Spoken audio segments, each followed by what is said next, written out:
ನಮಸ್ಕಾರ ಅಣ್ಣ. ನಮಸ್ಕಾರ. ಯಾವ್ರಿ? ಹುಲ್ಕುಂದ. ನಿಮ್ಮ ಹೆಸರು ಸೌಕರ? ಪ್ರವೀಣ್ ಮಟೇನಿ ರೀ. ಪವೀನ್ ಮಡಿನರಿ. ಏನೋ ಹಾಕಿ ಬಂದಿರಿ? ಪಂಪ್ ಒಯ್ಯಾಕ ಬಂದಿದ್ದೇವ್ರಿ. ಎಷ್ಟು ಪೀಸ್ ತಗೊಂಡ್ರಿ? 2 ಪೀಸ್ ತಂದ್ರಿ. ನಮಸ್ಕಾರ ರೀ. ನಮಸ್ಕಾರ ಅಣ್ಣ. ಯಾವ್ರಿ ಅಣ್ಣ? ನಮ್ದು ಹಾರಂಕೋರ್ ದಾವಂತರ ಬೆಳಗಾವಿ ತಾಲೂಕ ಹಾರ್ನಕೊಳ. ನಿಮ್ಮ ಹೆಸರು ರೀ? ನಮ್ಮ ಹೆಸರು ಲಗ್ಮಣ್ಣ. ಲಗ್ಮಣ್ಣ ಶಿವಾನಂದ್ ಬಾಳೇಶ್ವರಿ. ನಿಮ್ಮ ಅಡ್ರೆಸ್ ರೀ? ನಾಯ್ಕರಿ. ನಾಯಕರಿ. ಕೌಶಲಿಂದ ಎಷ್ಟು ದೂರ ಹಾಕಿದ್ರಿ ನಿಮ್ಮ ಊರು? ನಾವು ಒಂದು 60 ಕಿಲೋಮೀಟರ್ ಆಗ್ತಿತ್ರಿ. 60 ಕಿಲೋಮೀಟರ್ ದೂರಿಂದ ಬಂದಿರಿ?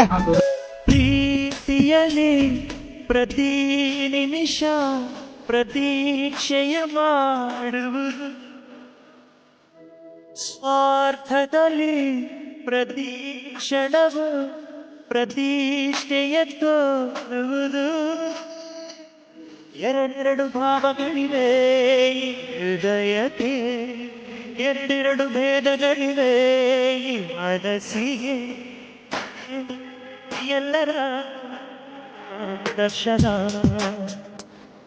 ಜನ ಬಣ್ಣದ